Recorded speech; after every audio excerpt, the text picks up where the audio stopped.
That's what we are.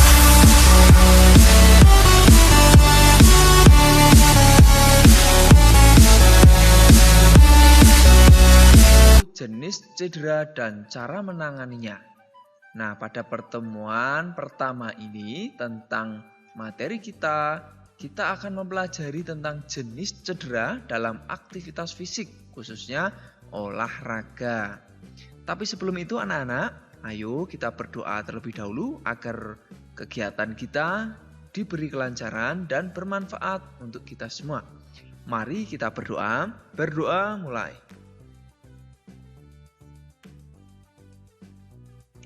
Selesai. Nah, berikutnya anak-anak, Pak Guru akan menyampaikan dulu apa saja tujuan pembelajaran yang akan anak-anak capai dalam pembelajaran ini. Pertama, setelah anak-anak menyimak nanti, anak-anak mampu menunjukkan jenis-jenis cedera dalam aktivitas fisik dan kehidupan sehari-hari. Kedua, anak-anak mampu menjelaskan cara menangani jenis-jenis cedera dalam aktivitas fisik dan kehidupan sehari-hari.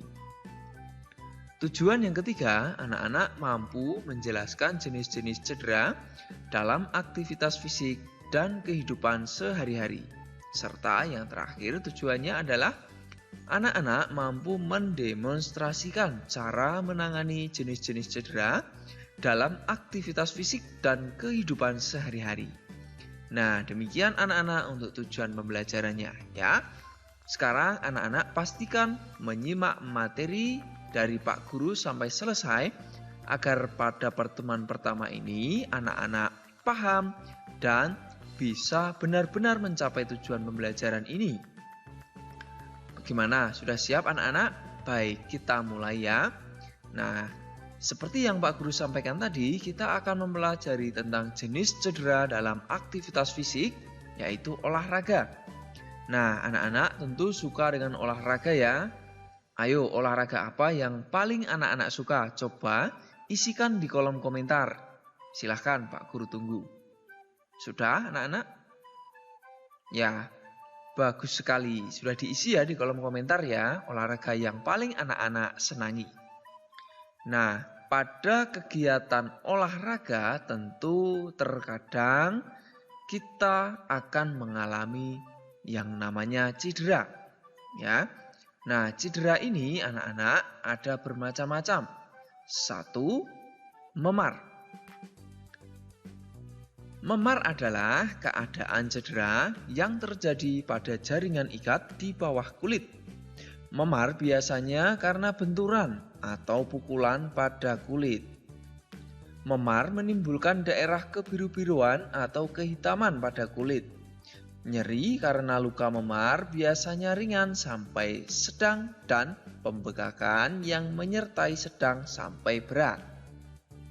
Memar ini dapat terjadi pada daerah kepala, bahu, siku, tangan, dada, perut, dan kaki. Cara menangani memar, anak-anak sekalian. Pertama, anak-anak harus mengompres dengan es dan air panas bergantian tiap 3 jam sekali selama 12-24 jam.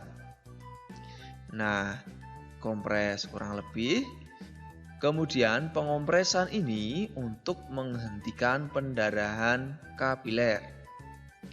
Istirahat untuk mencegah cedera lebih lanjut anak-anak. Jadi kalau ada cedera terjadi pada kita, ya anak-anak bisa menanganinya pertama dengan mengompres. Setelah itu istirahat jangan lupa karena untuk mencegah agar cedera tidak semakin parah. Istirahat ini juga mempercepat pemulihan jaringan lunak yang rusak anak-anak. Kemudian yang penting juga hindari benturan di daerah cedera saat beraktivitas fisik anak-anak. Nah, yang berikut ada cedera otot anak-anak. Cedera otot terdiri atas cedera otot tendon dan cedera otot ligamen. Otot tendon menghubungkan otot dan sendi atau otot dan tulang. Otot ligamen mengikat tulang dan persendian. Jadi, anak-anak bisa membedakan ya, apa itu otot tendon dan otot ligamen setelah apa yang Pak Guru sampaikan ini tentunya. Penanggulangan cedera otot dengan mengistirahatkan bagian cedera dan mengompresnya dengan es. Begitu ya anak-anak kalau anak-anak mengalami cedera otot. Nah, cedera otot lain adalah kram otot. Ayo anak-anak, apakah anak-anak pernah mengalami kram otot? Ya, siapa yang pernah? Ayo coba sebutkan di kolom komentar ya, kalau anak-anak pernah. Penyebab kram adalah kelelahan otot, kurangnya pemanasan dan peregangan, serta gangguan sirkulasi darah menuju otot. Di sini anak-anak bisa menganalisa bahwa penyebab kram ini kelelahan otot. Jadi anak-anak jangan sampai terlalu lelah kalau berolahraga. Dan pemanasan harus cukup. Kalau anak-anak kurang pemanasan atau peregangan bisa menimbulkan kram otot. Nah, kram otot ini rasanya pasti nyeri ya anak-anak. Nah, yang berikut terkait dengan cedera ada pendarahan. Saat beraktivitas fisik, seseorang dapat mengalami pendarahan. Apa jenis pendarahan yang terjadi saat aktivitas fisik? Nah, pendarahan yang sering terjadi saat beraktivitas fisik adalah pendarahan hidung, mulut, dan kulit. Bagaimana cara mengatasi pendarahan ini? Anak-anak ada yang tahu? Nah, pada pendarahan hidung, anak-anak dudukkan penderita atau siapa yang mengalami pendarahan hidung ini. Kemudian jepit hidung sedikit ke bawah tulang rawan hidung. Posisi ibu jari berhadapan dengan jari-jari lain. Lakukan selama 5 menit. Anjurkan korban bernapas melalui mulut. Berikan kompres dingin di sekitar batang hidung, mata, hingga pipi. Jika pendarahan tidak berhasil dihentikan, segera minta pertolongan kepada orang dewasa yang ada di sekitarmu, ya.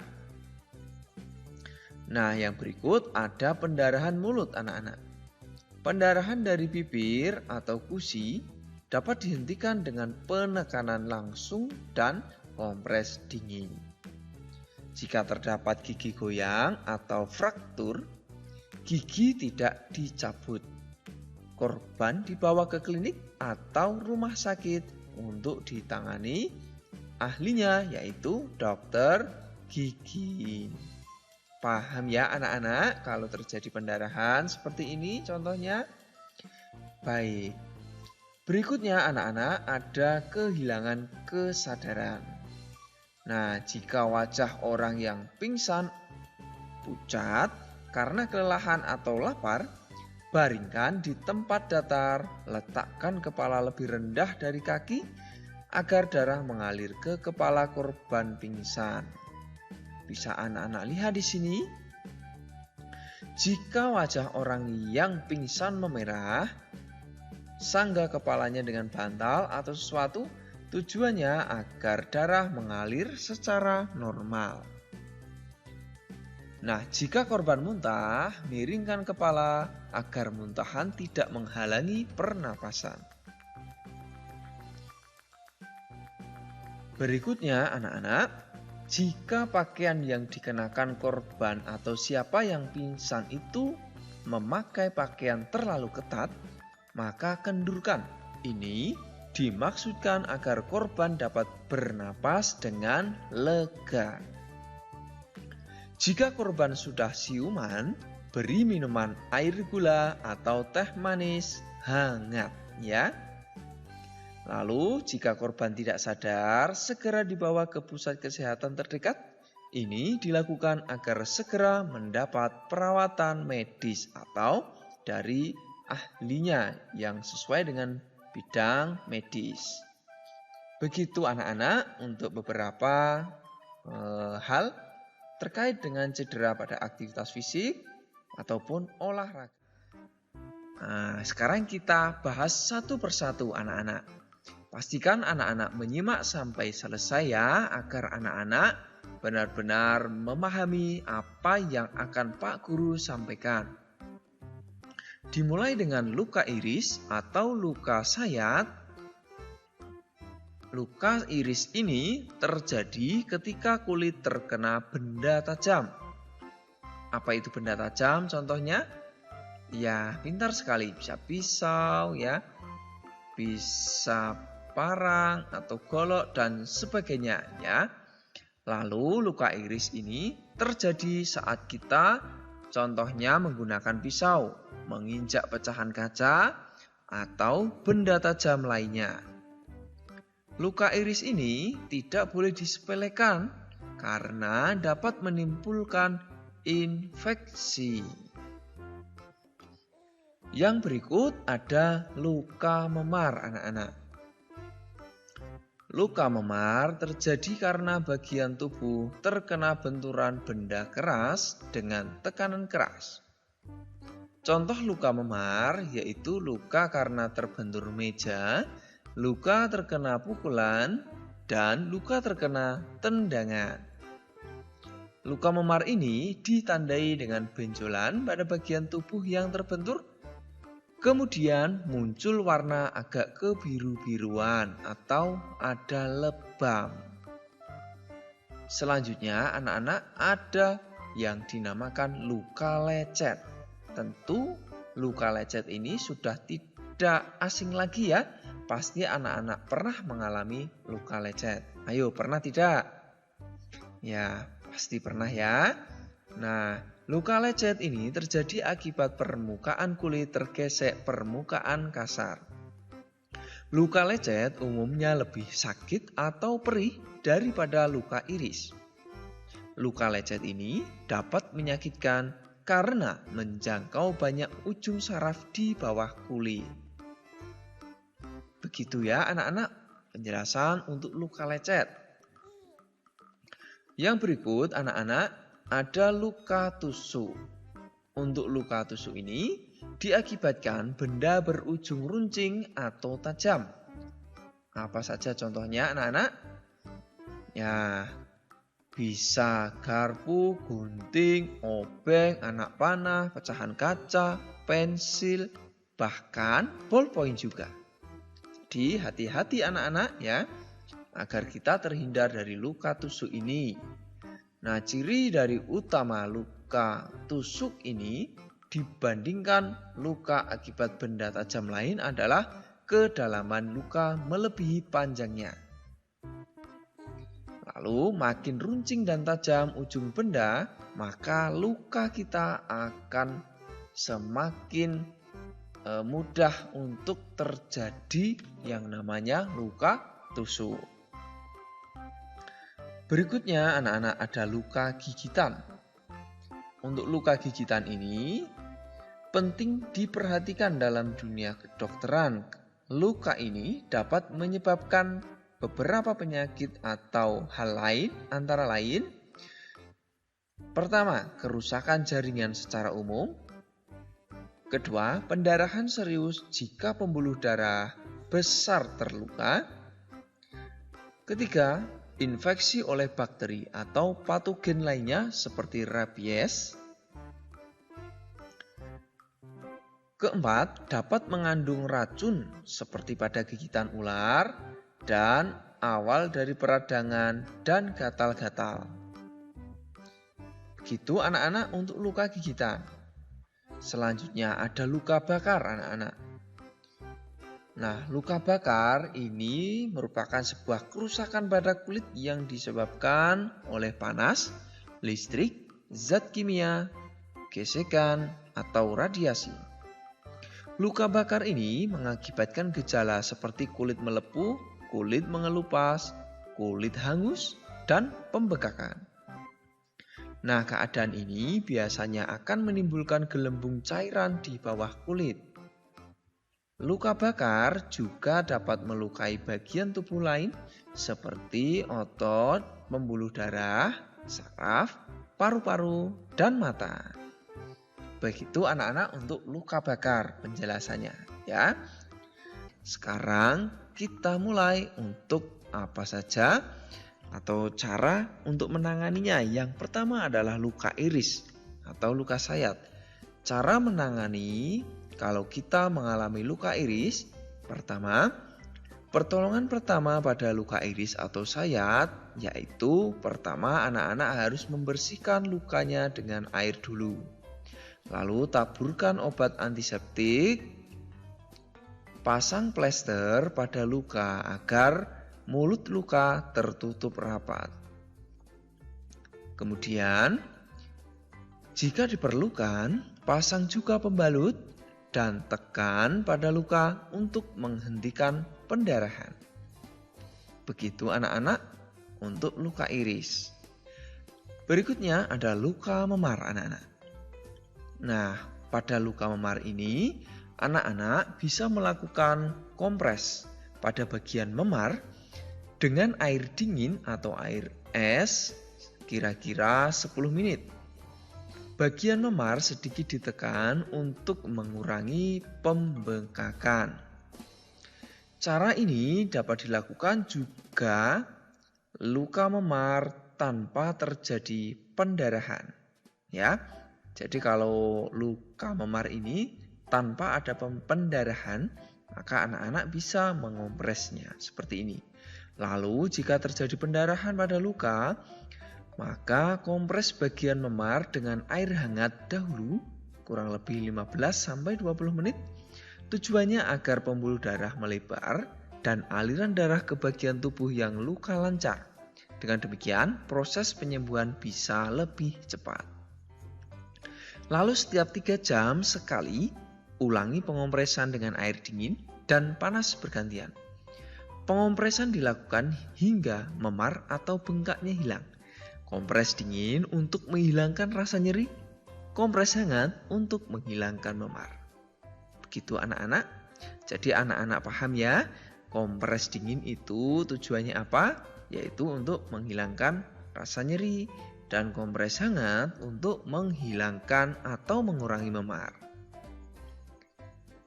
Berikutnya, kompres dingin ini juga bertujuan untuk mengurangi pembengkakan dan rasa nyeri tadi. Anak-anak juga bisa membuat kompres dingin menggunakan alat dan bahan, contohnya handuk. Anak-anak bisa merendam handuknya dalam air dingin, peras dan kompreskan pada bagian yang cedera. Anak-anak dapat pula mengganti kompres ini setiap 10 menit. Berikutnya, anak-anak bisa juga menggunakan kacang polong beku. Bungkus kacang polong beku dengan kain tipis. Lalu gunakan es yang dibungkus plastik juga bisa. Tambahkan sedikit garam untuk kompres dingin ini. Itu anak-anak untuk luka memar. Semoga anak-anak bisa mengerti ya.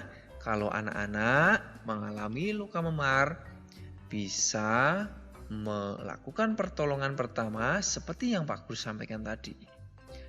Berikutnya ada luka lecet. Untuk luka lecet ini, pertama anak-anak harus mencuci kulit yang lecet dengan air dan obat antiseptik. Gunakan kain kasa untuk mengelap kulit yang lecet. Bersihkan tanah atau pasir yang menempel.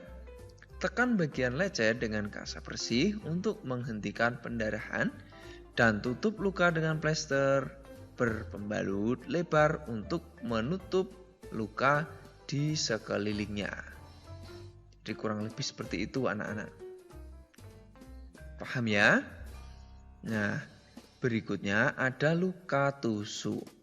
Luka tusuk ini anak-anak, jika masih terdapat benda tajam pada luka, sebaiknya jangan dicabut benda tajam tersebut Untuk mencegah pendarahan lebih banyak, lakukan penekanan pada sekitar benda tersebut untuk mencegah pendarahan lebih banyak lagi. Yang berikut, segera bawa korban atau siapa yang mengalami luka tusuk tersebut ke rumah sakit atau klinik untuk mendapatkan pertolongan medis. Begitu ya anak-anak untuk luka tusuk. Selanjutnya, ada luka gigitan. Pada luka gigitan ini dapat diakibatkan oleh hewan terbagi menjadi luka ringan dan luka dalam. Jika mendapati orang atau anak-anak sendiri terkena gigitan hewan dengan luka ringan, berikut tindakan yang harus anak-anak lakukan. Pertama, tenang dan jangan panik. Segera cuci luka dengan sabun antibakteri dan bilas dengan air bersih. Berikut oleskan krim antibiotik pada luka tersebut. Paham ya anak-anak? Baik. Nah, yang berikut anak-anak juga bisa membalut luka dengan kain kasa juga. Nah, yang berikut masih pada luka gigitan. Jika luka gigitan ini berbahaya atau menimbulkan penyakit rabies contohnya yang digigit anjing, rakun, kelelawar, dan kucing, berikut tindakan yang dapat anak-anak lakukan. Cuci luka tersebut dengan sabun dan air bersih, air mengalir, kurang dari 10 hingga 15 menit. Lalu oles luka dengan cairan alkohol atau cairan antiseptik. Yang berikut, segera bawa ke dokter atau rumah sakit terdekat jika luka akibat gigitan menunjukkan tanda infeksi seperti bengkak, kemerahan, dan nyeri. Begitu anak-anak untuk luka gigitan. Semoga anak-anak paham apa yang Pak Guru sampaikan berkaitan dengan bagaimana cara menangani luka-luka atau cedera yang sering kali terjadi pada kehidupan kita sehari-hari. Semoga bermanfaat. Nah, semoga anak-anak memahami apa yang Pak Guru sampaikan tadi ya, beberapa jenis luka atau cedera yang bisa terjadi pada saat aktivitas atau kegiatan kita sehari-hari.